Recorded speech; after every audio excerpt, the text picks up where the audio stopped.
Well, I think I'm ready to go. Boo Boo's ready.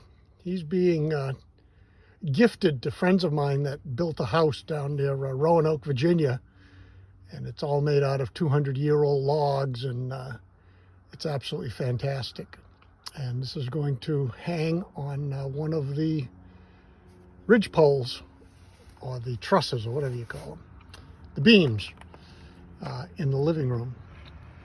It's a bear I shot up in Manitoba, Canada, and had it turned into a rug, and really have no place to use it, so I'm glad they can use it. But we're packed to the gills over here. It's absolutely amazing how much stuff I need to bring. This is the back seat. Absolutely no passengers are coming. Camper seems in good shape. Nothing loosened up. Took it for a couple of test runs down the highway, so it seems good. Inside we're ready. We got a couple of 4-point Hudson Bay blankets I've had for many, many years. Everything's stowed and tied down.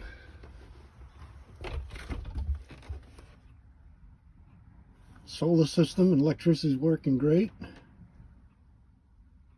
The Olympian Wave 6 heater is covered. Got to keep the catalytic covered. Can't let it get dusty while you're traveling. Up there in Grandma's attic, that's the water heater, by the way, that hangs on the side of the trailer for hot water, taking showers, whatnot.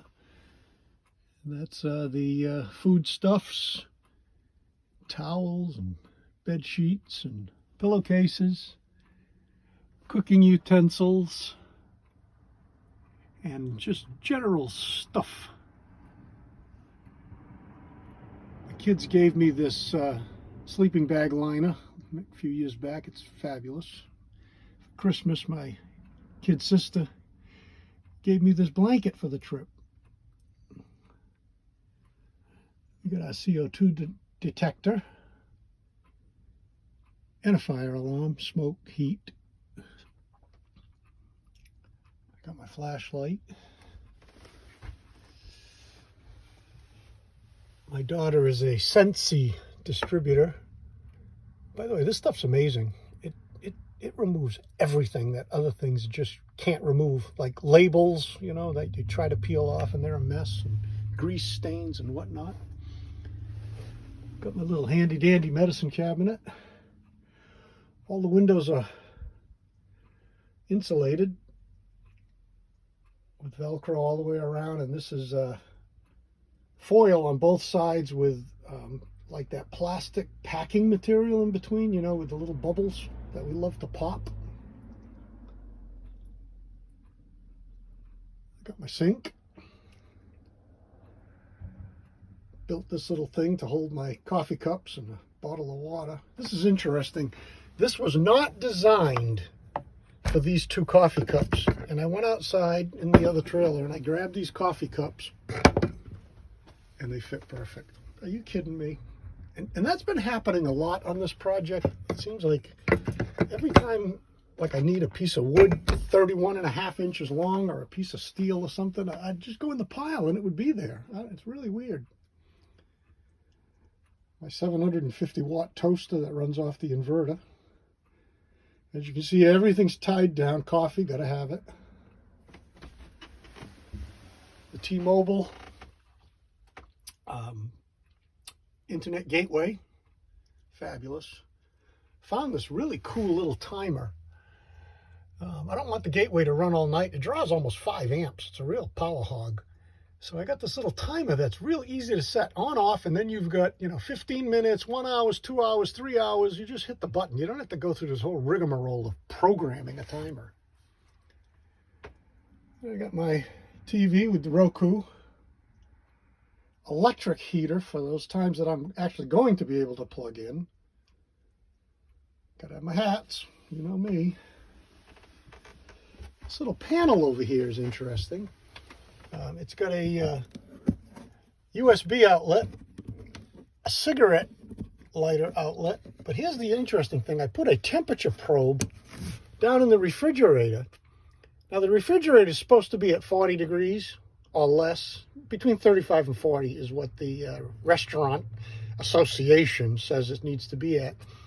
Refrigerator is not on, not plugged in.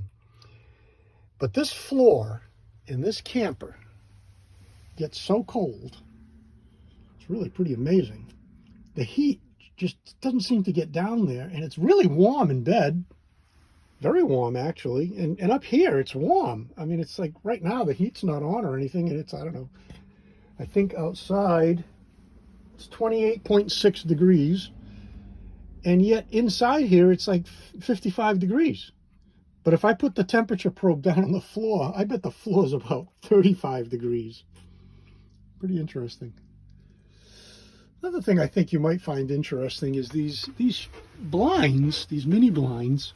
When you're traveling, they will shake themselves to death. So what I did is I mounted little 60-pound magnets that I bought on Amazon on each corner. And now, when the blinds are down, they're attached, they're locked right down to those magnets. They don't move. I thought that was a cool thing. Never got around to changing out the vent. I've got a brand new Whisper fan system sitting in a box. I was actually going to take it with me and do it when I get out west, but you know, this doesn't leak. It's not going to be real hot. I don't really need the ventilation, so I'm going to wait till I get home. It's a really big box. I really don't have any room for it. Here's my little magazine rack that I made. Kind of cool. But as you can see, I got to flip the bed up, this part of the bed, to actually get my road atlases out.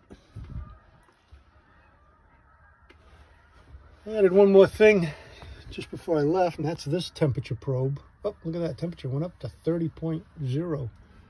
That's outside temperature. This is the temperature of the battery box, and as you can see, it's above 32, so it's not on. When it's on, there's a red light that comes on in the corner. Otherwise, it seems like I've had an awful lot of interest on this electric panel, more than just about anything else in the camper. I've been building panels like this for years. DC to DC charger all hooked up. Dead man switch. If everything goes wrong, flip that. Solar panel circuit breaker, a special DC circuit breaker for solar panels. Monitor.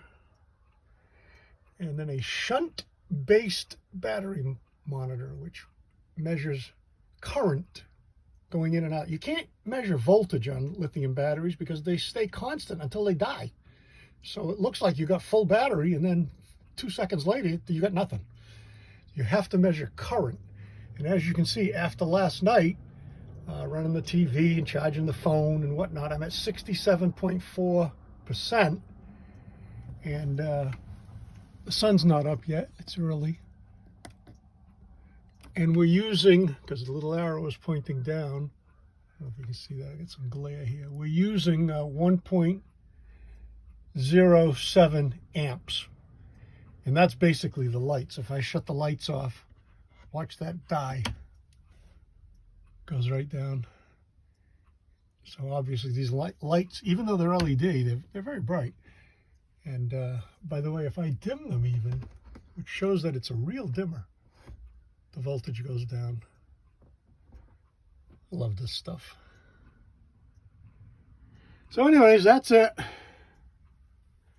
My cousin made me this on his laser printer for the trip. And we're ready to go. First stop, Hamburg, Pennsylvania. Cabela's parking lot. It's about 5 hours, and then tomorrow I go down to my friends near Roanoke, another 5 hours, and then Wednesday I head over to the school in Chesapeake, Virginia, with my STEM kids. Boy, I can't wait for that. I just can't wait to meet those kids and take them out to dinner. Anyways, on the road. See ya.